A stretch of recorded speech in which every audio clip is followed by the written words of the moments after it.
All pleased to prepare listening for Dr. Hoda, Booz, talking about the development in gynecology, radiotherapy, rationale, and progress.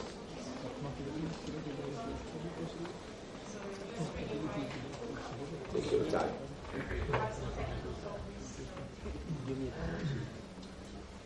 And we are all proud that Hoda is one of the former colleagues from Ain Shams Clinical Oncology Department. It's our pride, ma'am. Thank you. Thank you very much.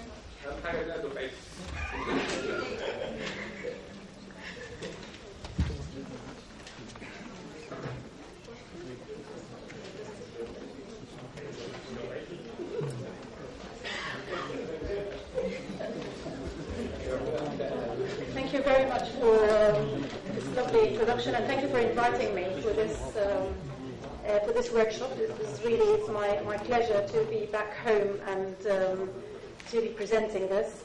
I can tell you it doesn't get any easier. I think it was probably about 20 years ago that I worked here. Shows my age, but but it doesn't get any easier when you see that your seniors. Absolutely. And actually it doesn't get any easier when you find your seniors are actually sitting in the audience. You still get the palpitations when you know that your seniors are around. especially Professor Suhair Helmi, my teacher. So it's a really pleasure. So I hope I can be up to the standard. So I'll just go ahead. Actually, at the moment I actually work in Bristol in the United Kingdom. And my talk today, and actually the fact that I'm being invited by an Egyptian conference, I thought, knowing a lot about the background of what is here, what's available and what's not available, and what is going to be available, I thought I'm going to tailor my talk, and probably I'm going to pause several times to say what's important and what's not important, knowing the background. And of course, it's my personal advice. I come, as I said, I work in the UK. We're not as rich as the USA. We actually charge differently completely, and it's always the accusation of people. I don't know if any one of you here from the UK at all.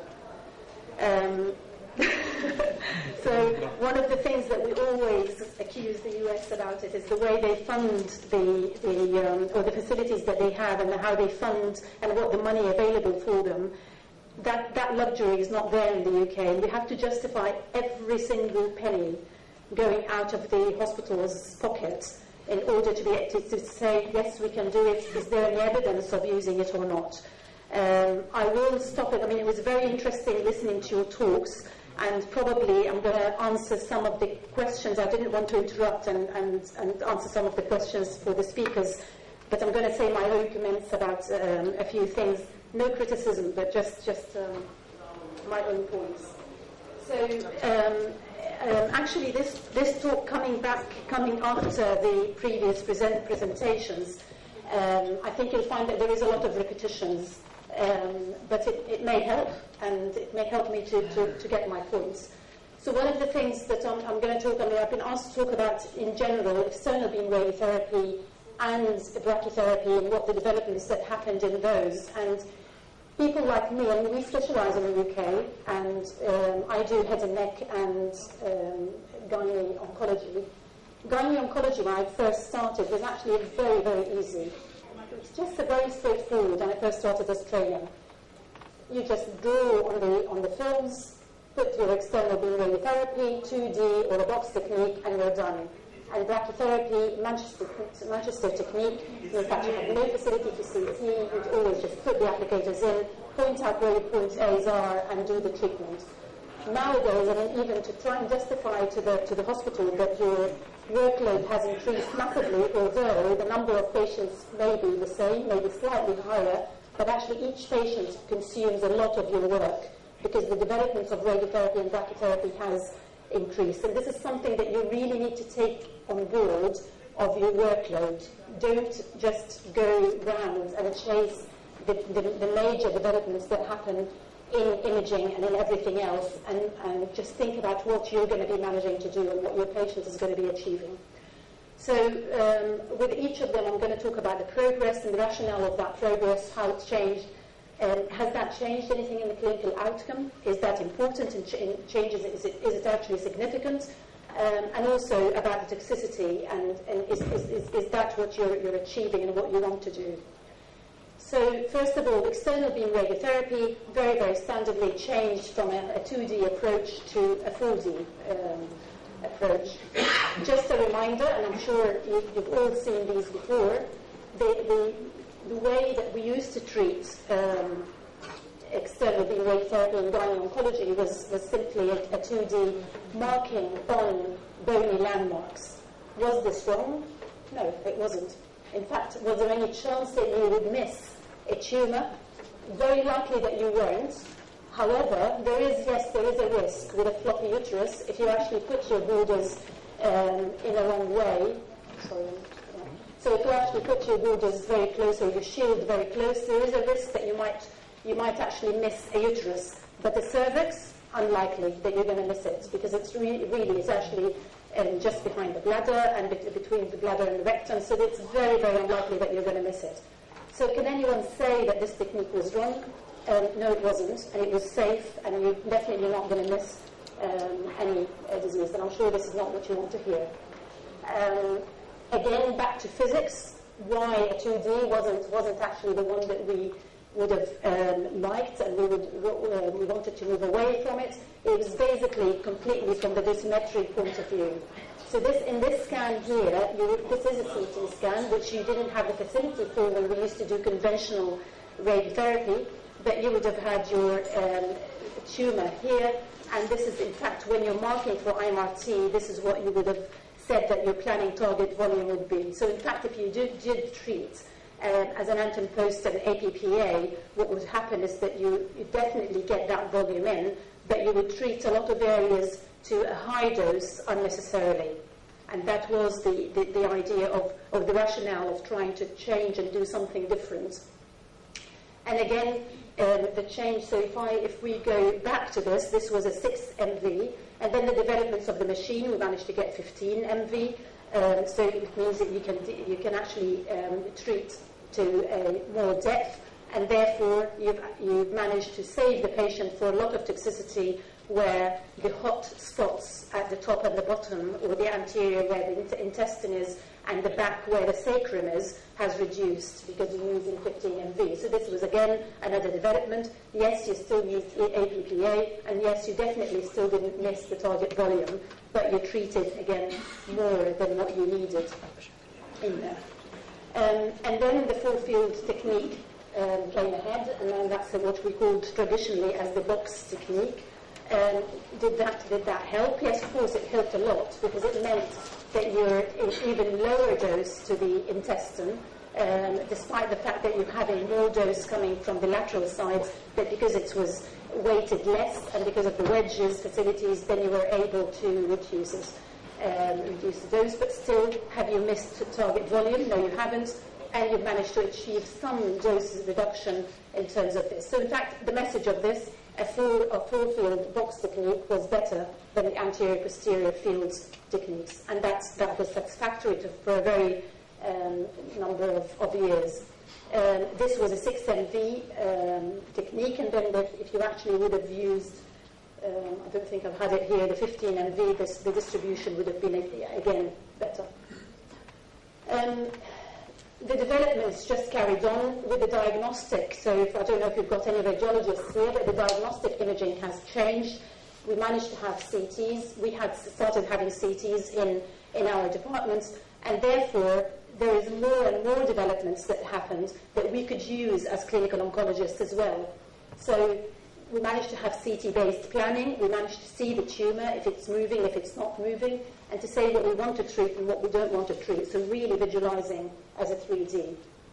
So again, at the same time, the LINACs, or the treatment machines, have also developed, has also improved, and they all had, they started having a lot of multi-leaf collimators, which again, comparing to what we used to have with just LEDs that we put on the treatment machine, this is a lot better. So actually this was another development that happened, which was great, which was quite good.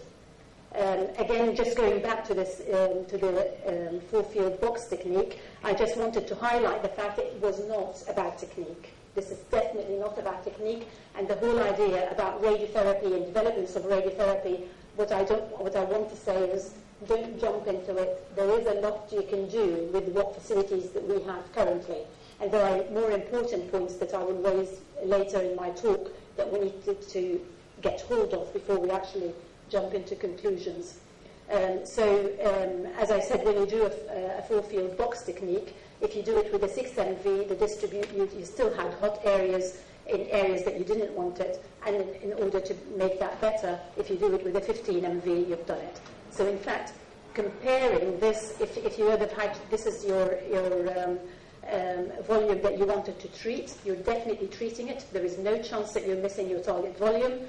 And yes, you're treating the intestine to a higher dose, but you know, if you're actually looking after your patients, I'm sure you could tolerate the side effects from that.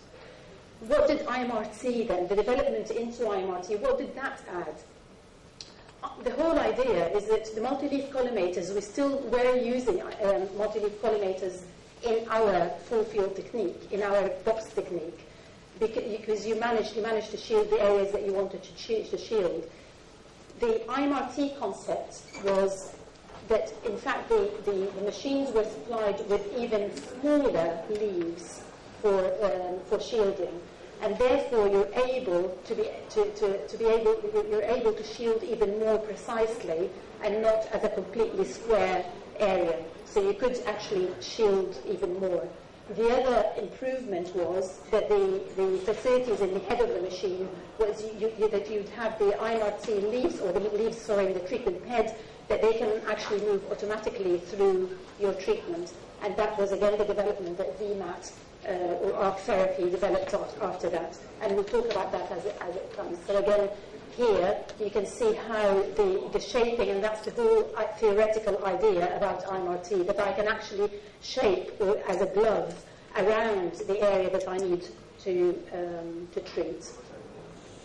So one of the things that I would like to highlight, and this is more to the juniors who are starting to get the concept of IMRT, the concept is not just the treatment. It's not the isodoses that you're getting at the end of the treatment. It's not that at all. In fact, the concept is completely different from the start, from planning. There is a difference between forward planning and inverse planning. You might have achieved exactly the same thing at the end. However, the physicist or the dosimetrist maybe have an easier job with IMRT, because what you're telling them, these are the targets I want.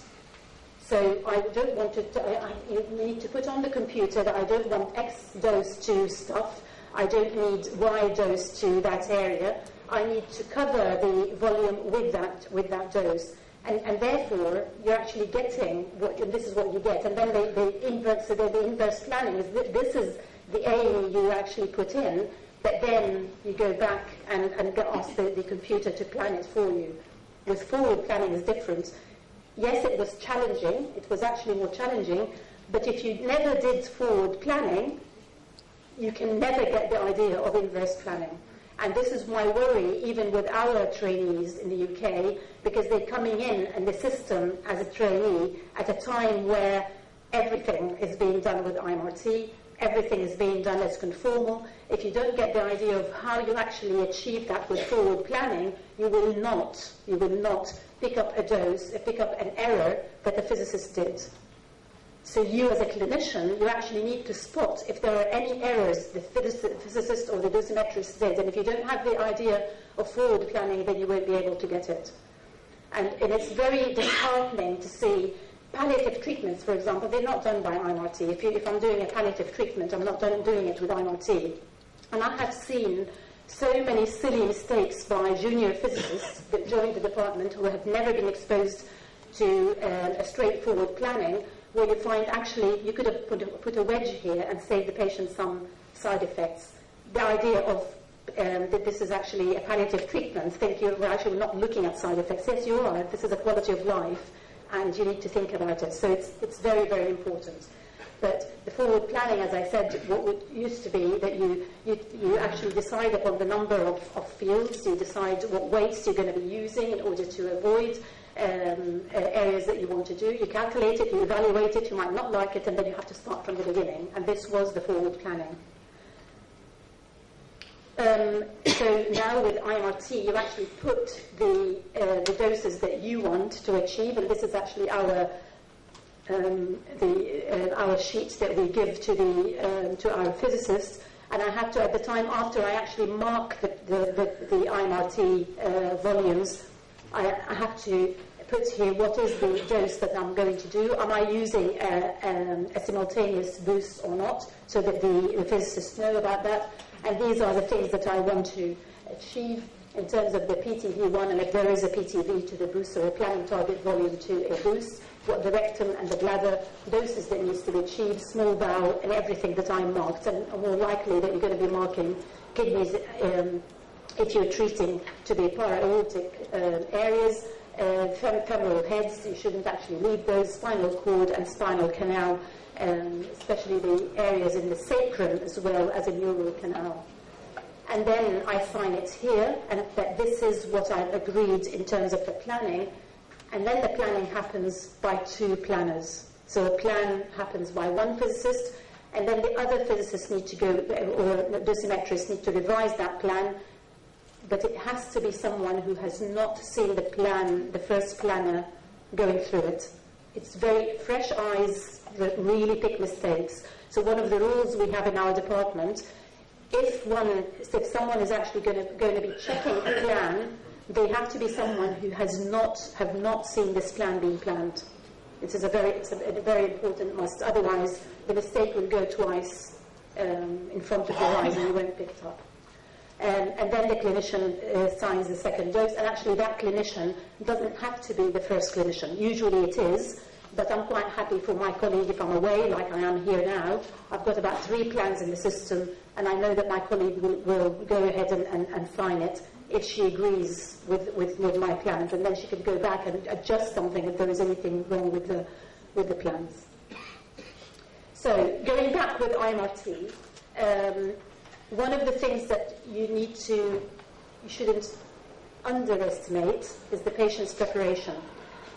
So I think we've all concentrated on how you're going to be marking, what sort of margins that you're going to need, and how strictly you're going to be and everything. But actually, one of the major things is how are you going to plan this patient? How are you going to prepare this patient? That preparation needs to be put in place before you have the planning CT scan, because on your planning CT scan, this is the one that you're going to be treating the patient in each session. So the planning CT scan is the one that you're going to be working on. If the patient didn't have the same preparation that they will have with each fraction of the radiotherapy, then there is no point. There is no point in doing it. You can't do IMRT. Okay? So you have to, as a department, you have to have a protocol on what is the bladder fill. Even if you want the bladder empty, I don't care, but actually, at least we don't. We actually have a bladder full. So there should be a bladder fill protocol.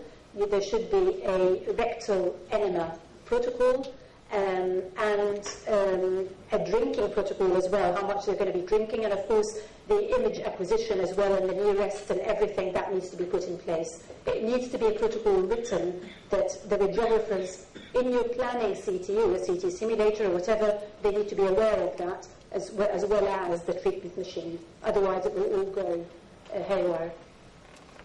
I'm going to actually be dealing with this in my second talk at the end of this evening, but one of the things clearly, as with any radiotherapy planning, there is a lot of concept about the gross tumour volume, the CTV, the clinical target volume, and planning target volume, and I'm going to go through that clearly in my second talk. But just a very quick, this is a patient from, it's one of my patients, and actually just taking that cut here just to show you that when you're doing your clinical target volume, so this was a patient who had an endometrial cancer, this is the parametrium being outlined, the bladder, and also the pelvic lymph nodes, and this is just a cut where you can't see the pelvic lymph nodes. But this is the orange line is actually the PTV. So the whole concept about trying to avoid all these areas, this doesn't have isodosis, of course, but I'll show you later that actually, even with this, you're going to be probably treating quite a chunk of bladder, and the rest of the pelvic bones are being treated, but much less than with a box technique. Because we agree on a certain dose, then the whole idea of having a separate planning target volume to your parametrium than a planning target volume to the actual lymph nodes in the pelvic lymph nodes, the margins are different. But the actual dose that you're going to be delivered to both of them, if it's a post-operative patient with no lymph nodes affected, the same dose will be used with both. So normally I would do a CTV for the parametrium and then a CTV for the lymph nodes, and then join them together, because the planner doesn't want to know that bit, how I've reached that. What they want to know is what is my planning target volume to that dose at the end of the day. And what you end up with a very similar volume to this, but then you've got a very big chance to actually try and protect the intestine for this patient, and also a very big chunk of the bladder, which was always included within your box technique. With image guided, and I think I can't remember. I think you've mentioned you've actually got one of these references, but actually it's a very straightforward reading it from literature.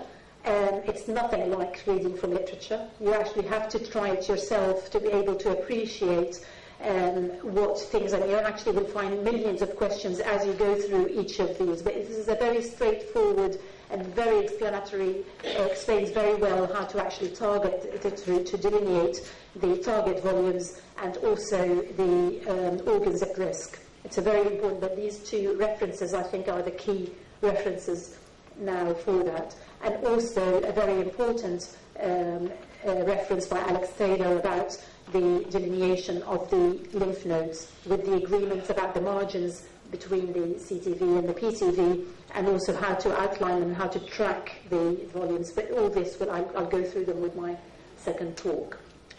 I will have to pause here. I think Dr. Mohammed has actually raised this, the simultaneous internal boost, the simultaneous integrated boost.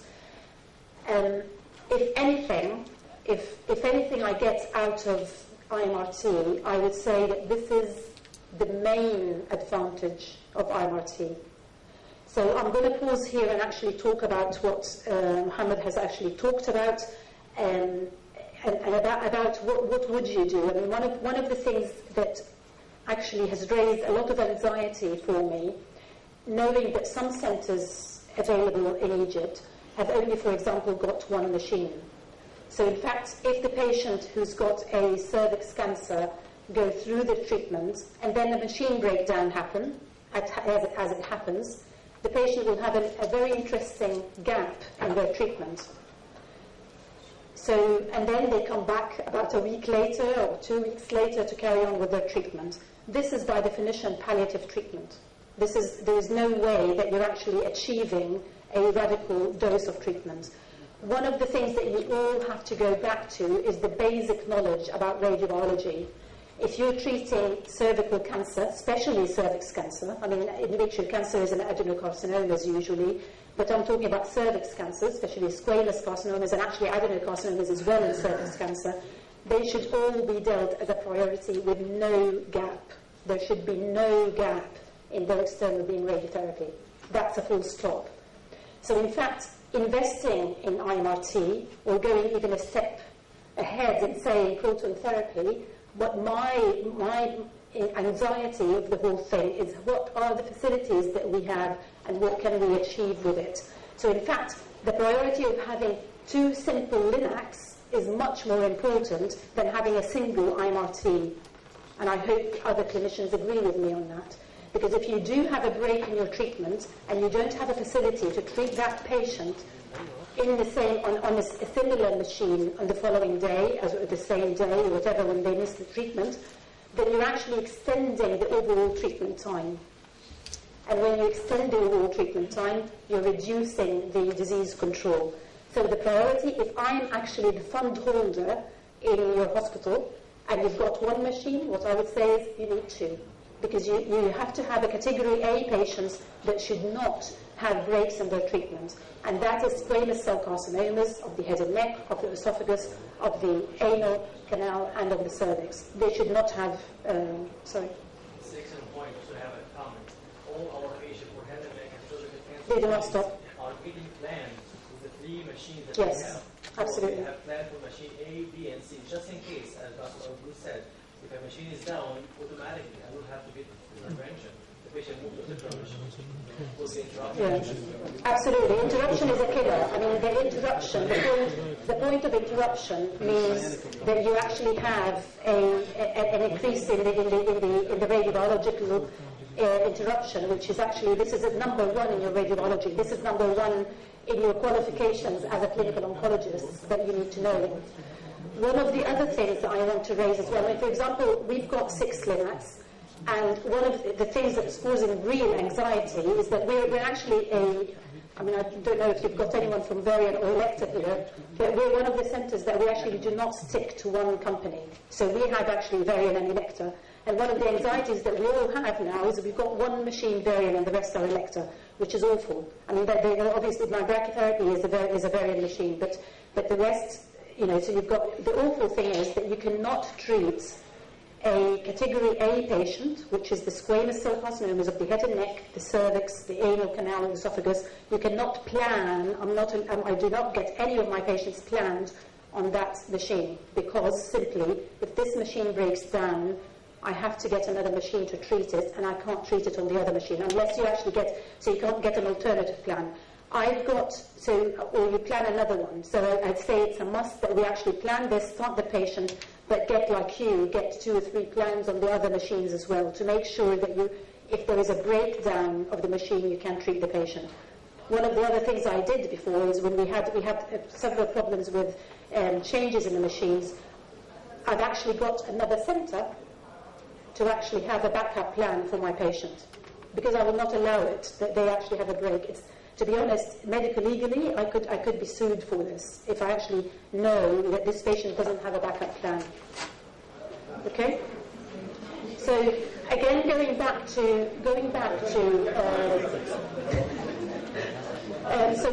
again to the simultaneous boost. One of the things that I have to raise about the simultaneous boost is that when I said actually this is the point that I love about IMRT, and that's very true, because in fact, what it did, I don't know, Mohammed, about your protocol, what it used to be, but what we used to have is we used to finish the external beam radiotherapy and then do the intrauterine bracket. So we're talking cervix now, okay? So if we did the external beam radiotherapy and then did the internal brachytherapy, and then after that you did the boosts from outside, so actually you did the external boosts to add to that.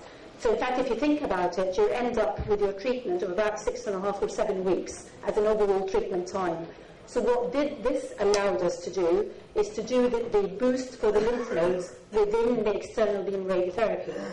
So if you're actually going to give the patient, for example, 45 gray and 25 fractions, or 50.4 and 28 fractions, and then those areas where we're going to boost because they've got positive lymph nodes, what I would do is give that 56 gray or 60 gray in 28 fractions. Okay, so again, it's a 2-point-something gray per fraction, and it's being treated at the same time all over the 28 fractions. And with that, I'm pretty sure the local control for this patient has